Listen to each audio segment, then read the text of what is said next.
Welcome to the Clinical Cookout. Hey now, it's your Auntie Ashley. What's up? It's your girl, Auntie Shug. Hey, it's your girl, Auntie Quiche. Hey y'all, it's Auntie Amber. This podcast is for educational purposes only. We are qualified clinicians who will cover various topics on mental health and will sometimes provide community resources. We are not being paid by any organization for our content, and any information we provide is general and pertains to our own personal experiences. We do not provide psychotherapy, diagnoses, or treatment recommendations on air. Any concerns related to your individual mental health should be directed to your medical and mental health professionals. We are not responsible for others' decisions or the subsequent consequences. Hey y'all, welcome back to the Clinical Cookout. Tonight for our hot sauce, which, by the way, if you don't know, our hot sauce are pulled from current events, kind of spicy topics that we think would be important to hash out here at the Clinical Cookout. But tonight we're going to be talking about African American studies that was pulled from universities and schools, specifically in Florida by Governor Ron DeSantis. And we think that it's important to talk about our history and why that decision was just trash. But here the aunties are going to give our perspectives on what we think. And so I went to Twitter, though, because I saw a video of Luke, which is, in our community is Uncle Luke, who actually thanked the governor for pulling the AP African American Studies because he felt like, good, it will come back to the Black community and we now can take power in educating our children about our history. Now, there was a little bit of controversy around that decision to make this video and agree with this governor. So I want to know what the aunties think about, us having, I guess, the power to teach our own kids, or is it just blatant racism and we shouldn't accept that? Well, we know it's racism, but what do you guys think about Uncle Luke's take? I understand it, but I don't agree with it at all. For two reasons. One, is the Black community actually going to take the initiative and teach the kids? Because he's saying we can do it, but we haven't done it. So what makes people think that the community is going to do it just because it got snatched out of schools now? So that's my problem, is that it won't get done.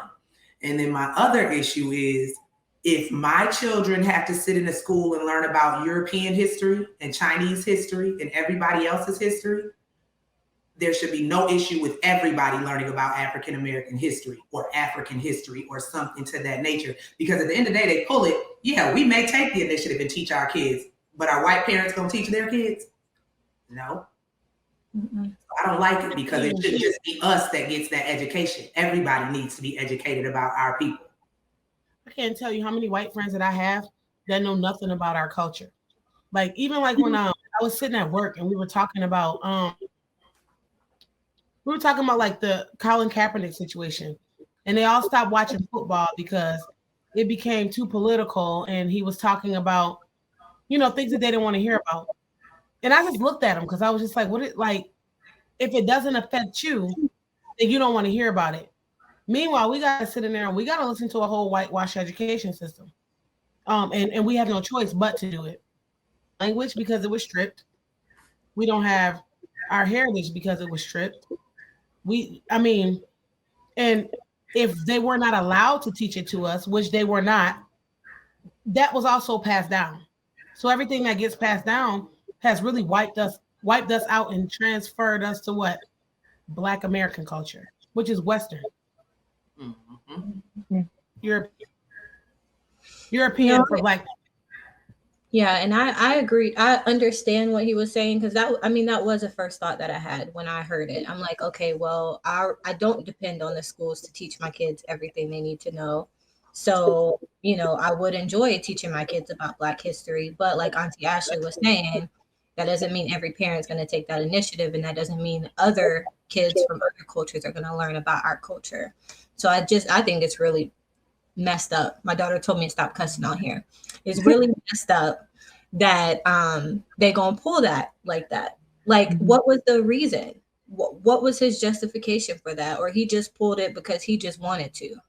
Well, it started from the critical race theory. And again, like Auntie Shug was saying, there's a lot of discrepancies and deficits and gaps when it talks about our history versus what they know. And they took the word woke and turned it into what they wanted to turn it into. And it was our word. At least it was our word that we use constantly, and they twisted it. Then that trickled over into critical race theory, which they know nothing about, which has not ever been taught in K through 12. It's a college level course, but they made up a lie, and here we are. And this is what this is the result of. Them taking it out of colleges. And I understood I didn't at first understand what Uncle Luke was saying. I'm on the fence about it. I understand that he wants to take back our history and teach it, but I also feel like, why do we have to keep going around in this circle over and over and over again with white folks? Why? Like, literally every time Black people talk about racism or race, they immediately jump to, we're all equal. There is no race in this country, but yet they contradict themselves and do this. My problem is nobody is holding these people accountable. Nobody. It is literally okay for them to disrespect us. Like, it's okay. No, I'm not taking that.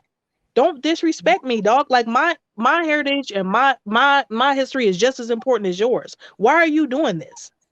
Why do our kids got to get hurt? Huh?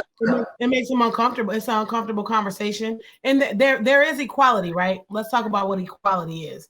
Equality is saying, if I give you a sandwich, I'll give her a sandwich too. Or if I give you a ladder, I'll give him a ladder too. Okay, so then we all got ladders. But then they don't talk about on the other side, I might have somebody, this ladder might be shorter. This ladder, you know what I mean? So you both have one, but this ladder is not on the same level as this ladder. So there's the difference between equality and equity. Equality says you both get ladders. Equity says they don't get a 10-foot ladder and you get a 6-foot ladder. You both get 10 feet ladders. So we might not be lacking in equality. Most of the times we are, but we're definitely lacking in equity. And that's what they don't talk about. Everything is not the same. Yes, it always goes back to the common saying of, why can't your people just pull themselves up by their bootstraps? Well, because we didn't start with boots. We didn't start with straps. You can't take a people group who were in slavery for 400 plus years and then had to deal with Reconstruction and then had to deal with Jim Crow and then had to deal with civil rights and all these other things, and then say, oh, y'all should just be able to do what you got to do and get to where we are. We can't do that. You started 400 plus years ahead of us. And so if you're now taking this education out of the schools, which in a sense, I'm like, if you're not going to teach it right, then no, don't teach it. And they haven't been teaching it right. Because at the end of the day, I don't want my kids to be in school and only hear about Martin Luther King and Rosa Parks. Those are not the only Black figures. Like, and this course that they created, though, was created by Henry Louis Gates and a few other Black scholars. I'm like, this is a legit course that they poured some work. Yeah. And y'all pretending like it's just nothing. And that is so disrespectful. Like, you can't say that our people are a part of the American fabric and then leave us out of the story. How does that make sense? I've not been a fan of the political system for the last 7 years because I feel like it's just been constant, the same group of people making laws, doing what they want to do, and there's just no accountability whatsoever. And that is the part that pisses me off. That's the part that makes me mad. We're not second-class citizens. This ain't the 60s, and it damn for sure ain't the 1800s. So, there's other things that I would advocate for, but clearly I would lose my degree if I said it out loud. So I'm not going to do that. But I will say is that things ain't like it was back in the 60s. And I'm not here for them treating us like second-class citizens. And they still need to be held accountable. I understand what Uncle Luke was trying to say, but at the end of the day, I don't want to walk away without a fight. I'm all for fighting the system. And that's exactly what I'm going to continue to do. So I'm not here for it. What Uncle Luke was missing is the implications that it has on your mental health, the implications that it has on your children's mental health. Because one thing Auntie Ashley said was, are people really going to teach their kids? A lot of times they don't. I talk to grown Black people who don't know their history. That is true too. Every single day I talk to grown black people, and I'm like, you don't even know what you're talking about. You don't even know what you're fighting for. You're just this, we're all the same person kind of thing. And it's like, we all do, but at the same time, we're not even the same in mental health. Even when we go back, we're taught about mental health, and the things that we know about mental health, they might not be taught as much. So it messes with my mental health. I want to go up to the school a lot of times because I'm like, why are they being taught the Indian and the Pilgrim stuff? Like, Elias was just dressed up like a Indian and a pilgrim. Like that, he was a pilgrim, and I was annoyed with it. And so, like, even for me, that it was sad for me, and it was almost a little bit depressing. I wasn't depressed about it, but I can see where people go and become depressed because it's like, why is my kids not getting the same education that I'm getting? So now I'm teaching them one thing at home, and they're going to go get something else. That's confusing. Yeah. So let's go ahead and bust this topic open to talk about racism in academia in general, not just in primary school, secondary schools, but also our experiences at PWIs and HBCUs and all of that. So we're going to go ahead and head into the main dish.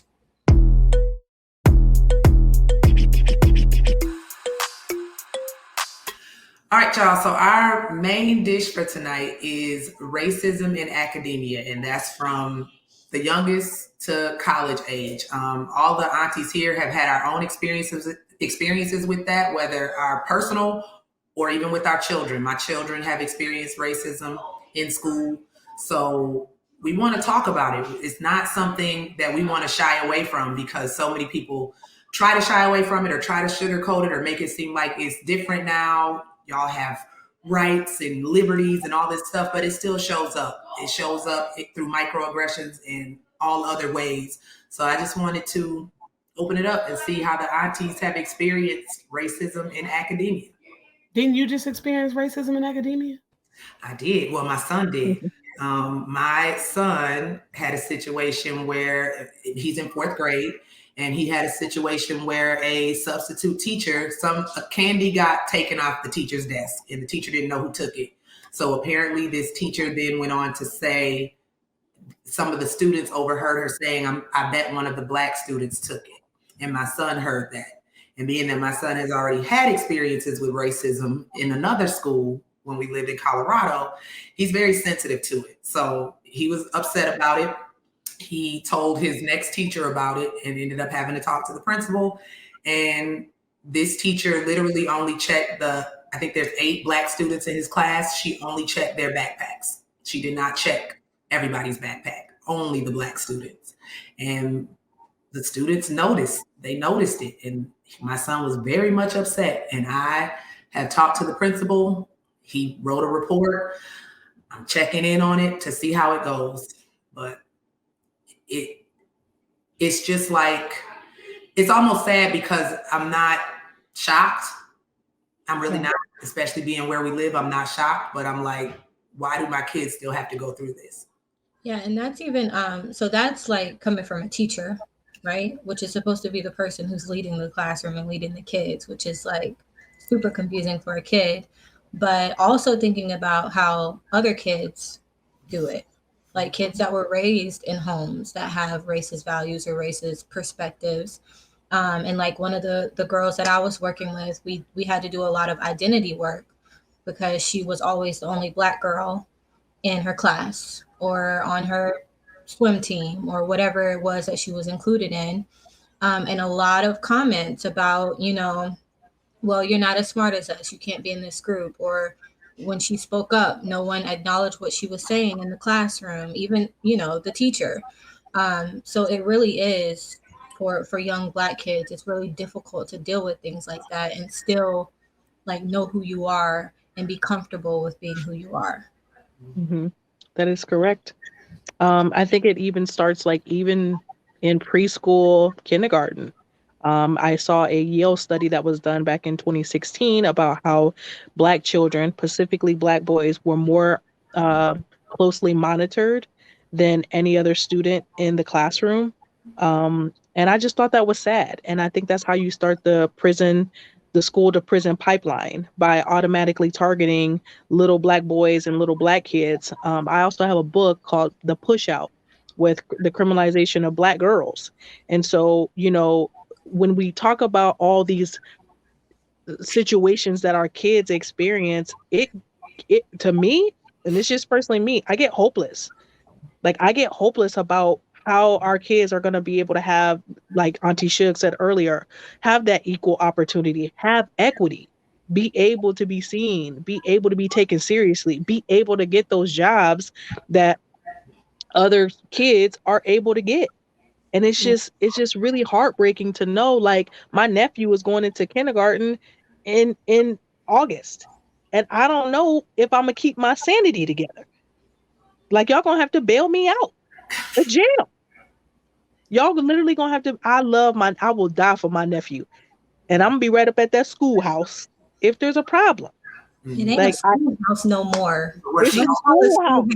The reason why you're gonna be in jail is because you're still in the 1960s. But in the 1960s, they was knocking us out. That's what they was doing in the 1960s. And they was also going to the schoolhouse. You just got to do it, no matter what the situation is. I'm leaving the schoolhouse. I'm going to the sock hop. Okay, sorry. Hey, we had one of those in 7th grade. But no, I'm being serious. Like, I really have anxiety around my nephew going into school in kindergarten. I do. I have a lot of fear. A lot of people have those anxieties. So in the 1940s, it was Kenneth Clark. And so every time I go to, like, the museums, like the African American history museums, because I take my kids to all the African American museums, and, like, Kenneth Clark did the doll experiment where they had, one white doll, 4 white dolls, I think 1 black doll, or 3 white dolls, 1 black doll, whatever. There's a mix of dolls. And he did an experiment with little tiny kids. And, a part of the experiment was, tell me who's smarter. And the Black kids always picked the white doll. And they said, tell me who's ugly. And, they picked the black doll. Why is this person ugly, or why is this person not smart? And it was because they're white. So it lended to, like, the theory that automatically attracted to lighter skin, and that darker skin is already seen as more aggressive.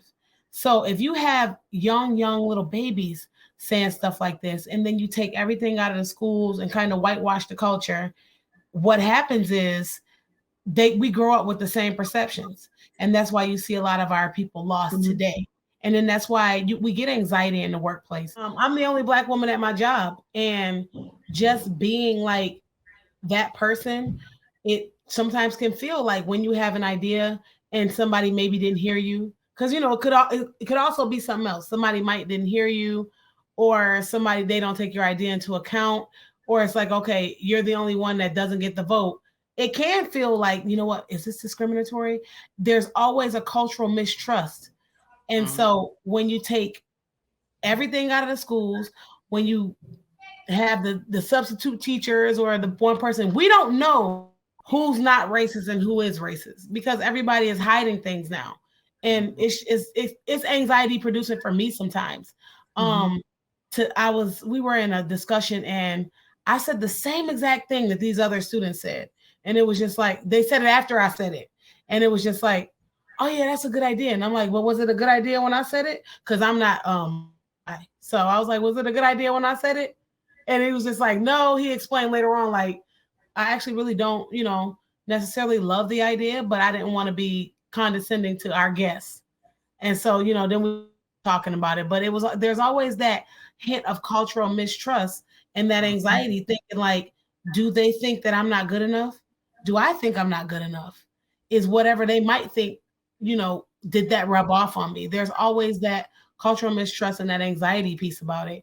And after a while, if you keep that going, shoot, that's depressing.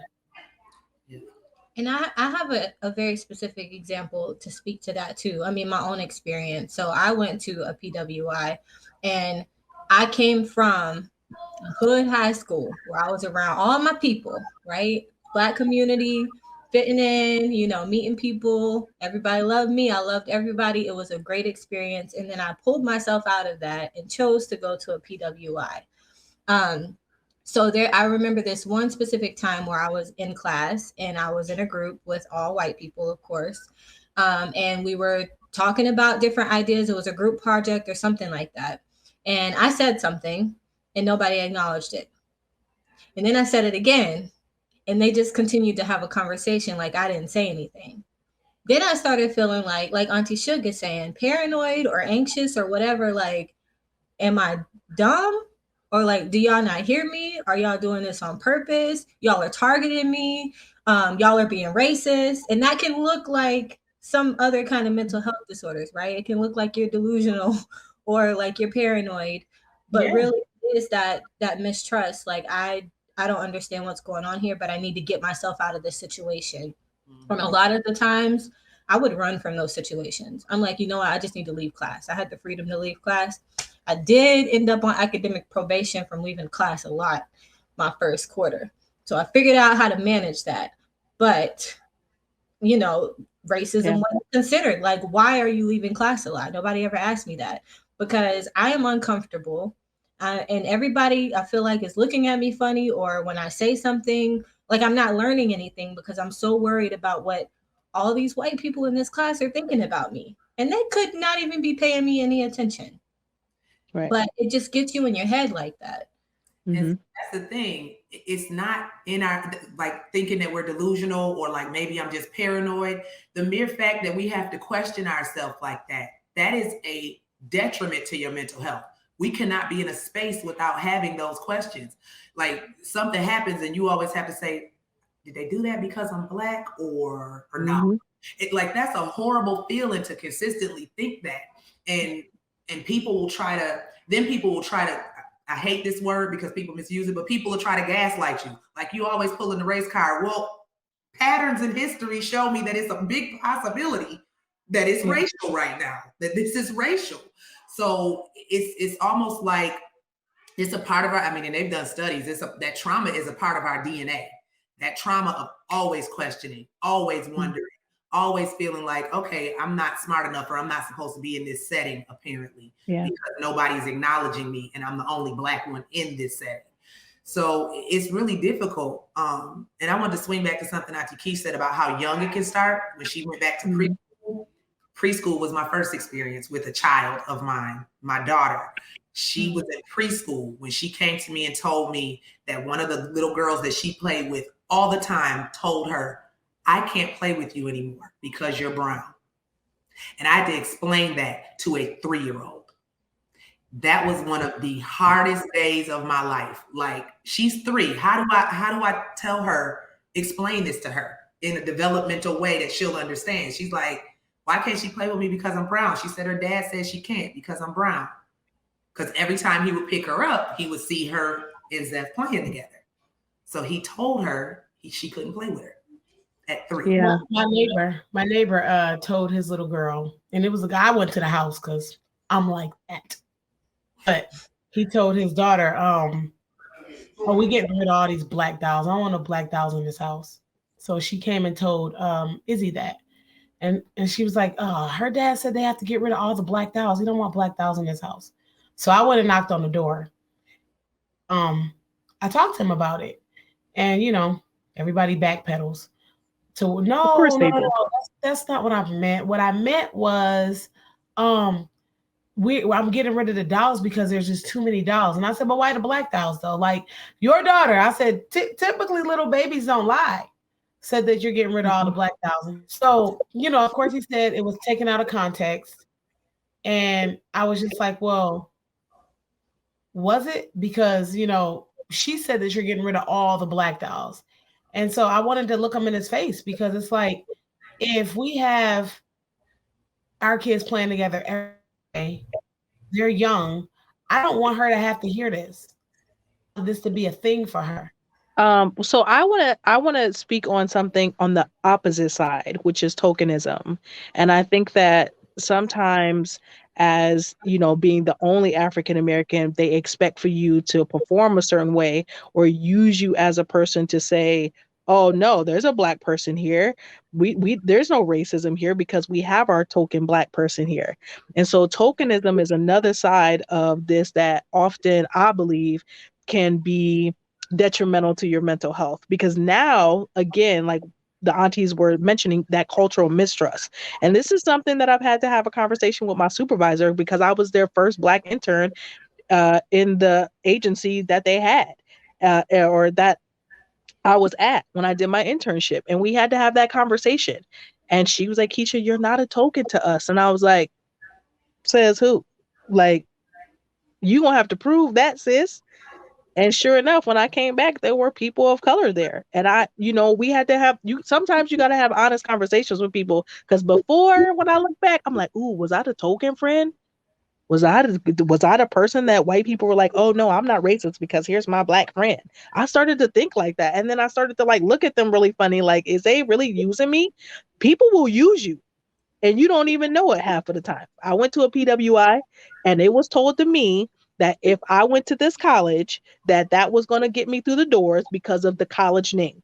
That is exactly what I was told. So I did it because I'm thinking, okay, I got to learn how to navigate these white spaces because I need to get into the door to figure out what they're doing. And so I can get in where I fit in, not knowing that, like, girl, like, if I could do it all over again, I'd probably go to an HBCU so I can have that black experience and not be treated like that. Now, granted, I can't prove if I was a token, but that's how I felt in the moment. And so now moving forward, I do have that cultural mistrust, because you're not going to put me in here saying, ta-da, here's our black billboard. Like, so just so black people know, the black people know we're not racist. No, you're going to have to do better than that. So I think tokenism is something that could definitely be talked about and definitely mess with your mental health. See, now, Takeish, I had the opposite thing told to me. You got told if you go to this school, it'll put you in the right sphere. Mm-hmm. This school name. I went to an HBCU, Xavier University of Louisiana in New Orleans, and I got told you are too smart to go to an HBCU. You can get into an Ivy League. Do you know how detrimental that is to hear? So you're saying the black schools aren't as good. I can't get a good education here. Mind you, at the time, I wanted to go to medical school, and Xavier still has the top pre-medical program in the United States. So that black school has a top pre-med program, but you're telling me it's not good enough. You can get into Stanford. You should go to Stanford or Yale because it will look better on your resume. Yeah, but that's also told to you by people who act like Uncle Ruckus. Like, just because people said it. What?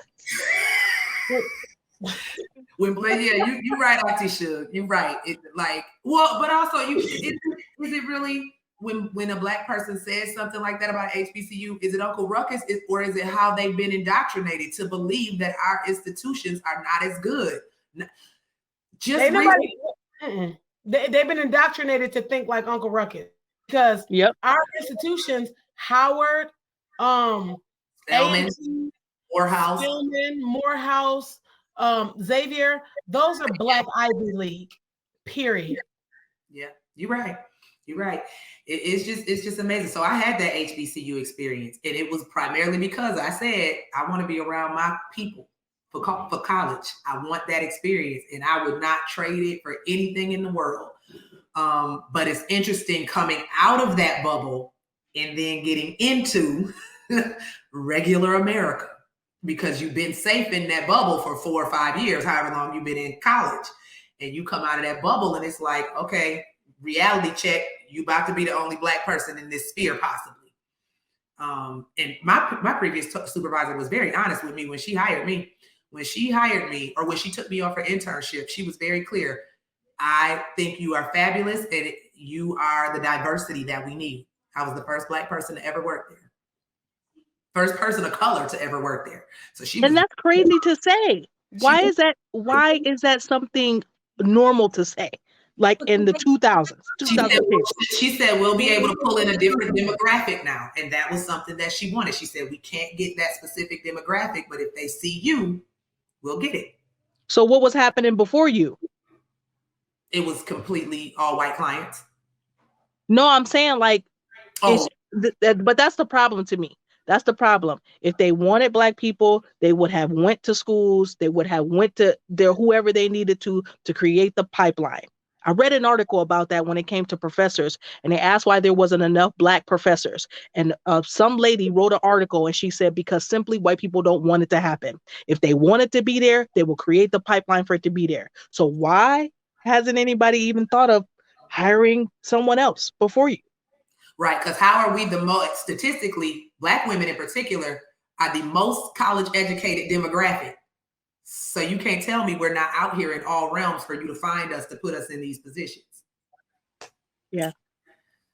I mean, it's something that we have to maneuver. And so you wonder, how do you teach kids young, like elementary, middle school? How do you prepare them for that? Especially if they are like Auntie Amber, coming from an all Black high school or middle school, like predominantly Black areas. How do you teach them this is not reality? When you get out into the world, you are going to be seen differently. How do we counteract the statement of we have to work twice as hard to get half as much, which leads to extensive burnout for Black students? Racial trauma is real. Racial trauma is really big. Okay, the problem with Black people teaching their kids about their own heritage is that we're teaching our kids a lot of times through the lens of our own racial trauma. Mm-hmm. And so some of our kids are sensitive, maybe for no reason. Some of our kids are, introduced to race earlier than we probably. I mean, there's never a time. There's never too early to introduce somebody to race, but some kids are introduced to race the wrong way too early. Mm-hmm. So that's the risk that we run. But either way it goes, it's a risk, because you could have the schools teaching it wrong, or you could have emotionally damaged teaching their kids wrong. So what do we do about that? You know what's interesting about that, Auntie Suge? I remember when the girls were little and I told you their dad was watching Roots with them. And you was like, what the hell? They little. They should be watching Roots. You were kind of feeling the type of way about it. And I was like, why not? Like, I didn't do that to me. And it was so funny because even the thing, kids can soak up and pick up a lot more than we think. And they are capable of understanding. And I remember telling you, Suge, that Zephaniah was watching Queen.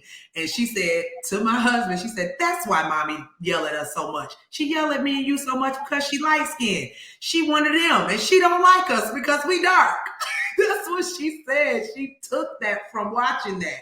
And Rashonda, you made me so bad because you laughed so hard when I told you that. But our kids we've watched Roots with all our kids at this point. We incorporate that knowledge for them, because for me, I don't want them to get somewhere and somebody tell them, oh, slavery wasn't that bad. Because this is what they started to do in schools. Like, it's one thing to teach it. It's another thing to teach it truthfully. And you have to teach it truthfully, no matter how much it might hurt or be painful. So that's me. I think kids can soak up a lot more. And because my daughter was 3 when that little girl told her that, I had no choice but to introduce it at that point. What was I supposed to do? Well, that's the thing is like Auntie Suge was saying, there's no real like right time to introduce, but you don't want to overexpose your kids to something just because you've had certain experiences and you feel like, oh, this might happen to them, so I'm going to overexpose them to it. You don't want to underexpose them. So when a kid says a comment like that, they have no idea where it's coming from. So it's finding a balance. Like, okay, if they have an encounter with someone and you have to explain it to them, you really have no choice. But do you really want to, like, and I'm not judging your parenting at all. Let me be clear. I'm not. But do you want to show like a 3-year-old the different types of movies that depict slavery? Do you want to show that to, your 7-year-old versus your 12-year-old or your 13-year-old? Like, it's just deciding what's appropriate for your family and how you can find that balance between not giving your kids way too much to where they're super anxious and paranoid, but just enough to where they understand, they can be confident in themselves and understand that these comments and these things that they experience come from people that have other thought processes and other perspectives. True. And it's tied to history. You know what's interesting about it now, though, especially with not even just social media, but YouTube, this is kind of social media too, YouTube, TV, like our kids are now more than ever exposed to it, even when we don't want them to be. Like when George Floyd happened, my kids saw that without me knowing they saw it because they were just randomly watching TV and it took over the TV. They had it almost on every channel. So you couldn't really turn it to anything and not see something about it. So they saw it. And I was like, okay, we got to talk about it because they see it now. It happens so much and it pops up on your phone and your tablets. You have to be able to talk about it. And I mean, I'm not sure what is overexposure at this point when they are exposed so much. See, I don't want to make my daddy look bad, but he absolutely hated us watching slave movies when we were little. He may not have wanted that to be the only image you saw. Mm-hmm. See, that's another problem. Our history always seems to start at slavery. There is more to us than just slavery. So he may not have wanted you to get that image and he didn't want that to be the image that you just had in your mind, the only image of Black people, because we are a very diverse, very powerful, smart people. And we have a history that happened before we got brought to this country. And that doesn't get taught. That's true. I always thought he was crazy. My mama showed it to us anyways. So, and we didn't. I always thought he was crazy. We were terrible because we were Black, but I didn't see nothing wrong with it. Shoot, my grandmother had us watching Shaka Zulu and all kinds of stuff when I was a kid, and I loved it. Like I was exposed to all kind of Black history from my grandma, so I absolutely loved it. And you know, it's interesting. Elijah grew up in the South and did not experience racism as much as I did, and I grew up north. Well, we come from one of the most racist cities in Western New York, so. We do. Like the guy who shot up Buffalo literally went to that tops to kill Black people. Yeah. Mm-hmm. Yeah, that's wild. It's wild. I mean, I just wanted to say that because people had this misconception of, well, if you grew up in the South or if you're down South, you should expect certain things because you're down South, and they can be really racist. Listen, Buffalo, Niagara area, Boston, it's some places that are just severely racist up north, and people don't think that because it's the north. Right. And that's where a lot of your college institutions are. Boston has a lot of colleges, and it's a very racist town.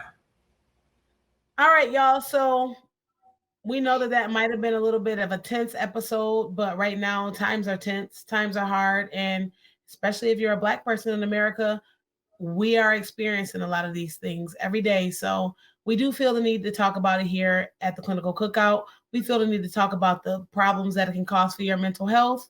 And I mean, that's what we're here to do. We're here to talk about the hard things. So let's get into our foil.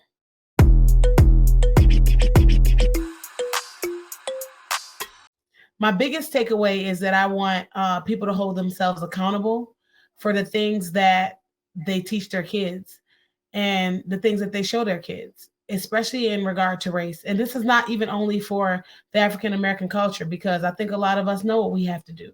We have to maneuver in these spaces all the time, and it's not fun. It is anxiety producing. It does cause depression, but we have to look at it head on. So when we are teaching our kids, we have to teach them all facets of it. And other races too, teach your kids all. Because at the end of the day, if we raise emotionally intelligent, racially intelligent human beings, then we'll be better off. So I want to piggyback a little bit off of what Auntie Shook was talking about when it comes to being racially intelligent. Currently, there's a book called, now don't come for me, but she's a white author. Her name is Dr. Jennifer Harvey, and it is called Raising White Kids. And particularly in that book, she speaks about racial development. Now, oftentimes working with kids, we talk about cognitive development, physical development, language development, social emotional development, but we rarely ever talk about racial development. And she talked about how anytime we talk about any of those domains, we always say that no children develops the same. But she says the same message, or the consistent message when it comes to racial development, is that we're all equal. And she said, how can that be when every other child or adult develops differently? Why is that area any different? So I just wanted to encourage everybody that racial development is a thing. And if you can start young and start equipping your child with the tools and conversations that need to be had at this, especially at the times where there's a lot of racial tension, you will be able to better equip them to be in positions where they can talk to people of color or not get embarrassed when race does come up. So I would encourage everybody to continue to have those hard conversations, even when your child is young, and being able to racially develop them in an appropriate way. And I'm going to piggyback off of that, off of both Auntie Sugar and Auntie Keish, to say that not all parents know how to have those conversations. I will be honest. My daughter came to me and asked me a question about segregation, and I did not know how to answer it in an age-appropriate manner, right? I can answer it for an adult, but figuring out how to say that in a way that a 7-year-old could understand was very, very difficult. So if you don't know how to have the conversation, seek help. You know, call a friend and say, hey, you know what? My daughter asked me this. I don't quite know how to answer it. How can I answer it in a kid-friendly way? Because sometimes for kids to digest or retain certain information, you do have to break it down. You can't deliver it to them the way that you learned it in a textbook or the way that you've learned it over your lifetime. So that's my takeaway. All right. I'll piggyback off of all the other aunties. I wanted to really point to what Auntie Keish said about the book that she mentioned when she said, yes, this don't come for her. It's a white author.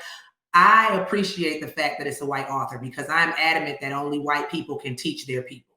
So I'm very good with it being a white author speaking to her culture group. And I guess I want to come from the frame of, we know that racism is taught. It's not something you're born being. So if racism is taught, anti-racism needs to be taught as well. So you have to teach people how to be anti-racist. White people have to teach other white people how to be anti-racist. And if racial intelligence is a developmental thing, there's a developmental way to do that. So it is up to white parents and you know, white teachers of predominantly white students to teach those lessons. And as far as our people go, I really just want us to be more accountable. Like Uncle Luke saying, it's back in our hands and we can teach our kids. Great, but do that, because we haven't been. And we have to teach our kids more than what has already been taught to us. There is so much more to our history than what has traditionally been taught to us in schools. There's massive amounts of African-American history that we can teach our kids and adults. I personally think it has to be adult classes too, because it's a lot of adults who don't know the fullness of our history. So I encourage everyone to start learning on their own. White people start learning how to be anti-racist and teaching your children that.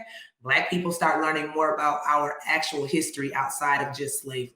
I think that's the key, is just education and learning more. And it's not our job as Black people to teach white people. I get a lot of that too. It's like, you know, why do I have to educate you? Learning on your own is paramount so that we can have an intelligent conversation, because you wouldn't let me teach you about if you needed to know the answers on a test. So it's not my job to teach white people about racism when we grew up in the same country. Thank you. And it sure ain't our job to teach it to them for free. We've done a lot of free labor. No more. No, but everything at the Clinical Cookout is free. So we are glad that y'all watch this free content. We'll see y'all next week. And have been. It cut out right when you said it too. I ain't supposed to say it. That's what that is. Her face said, go to hell. Go straight to hell, like. Okay. What the? What'd she say? Go straight to hell. I don't even care. You know what? I don't even care. Uncle Ruckus? Do you know who Uncle Ruckus is? Please tell me you know who Uncle Ruckus is. Keisha. Come Give me a moment. No. Let me get back in this long-term memory. That's It crazy. did not take Okay, that long. wait. It's Uncle Ruckus. Don't laugh now. Okay, why y'all getting on me? When Chuck was getting on me about Schoolhouse, she bringing up Uncle Ruckus. Get on her. But Uncle Ruckus is from a current, well, not current. Boondocks. Oh, he's from Boondocks. It's the white-haired guy. Yes. See? Yeah, Uncle You Ruckus. can't snap my black card today. Not Because it today. was so gone. I mean, you just got a little piece of it back, but I mean, You can't snatch it today. You can't snatch it today, y'all. Ha! I'm on my game.